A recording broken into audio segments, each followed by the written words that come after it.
Kamandi kuu ya jeshi la Marekani yani CENTCOM imetangaza kumaliza mashambulizi yake dhidi ya Irani yaliyofanyika mapema leo asubuhi, ikisema yalikuwa majibu ya mashambulizi ya makombora ya Irani yaliyolenga wanajeshi wa Marekani nchini Jordan.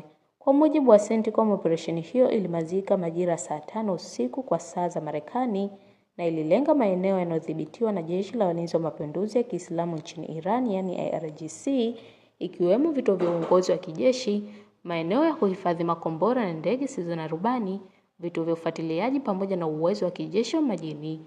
Jeshi la Marekani limesema lengo la mashambulizi hayo lilikuwa kupunguza vitisho vinavyodaiwa kutoka Irani na washirika wake dhidi ya wanajeshi wa Marekani pamoja na meli za kibiashara katika eneo hilo.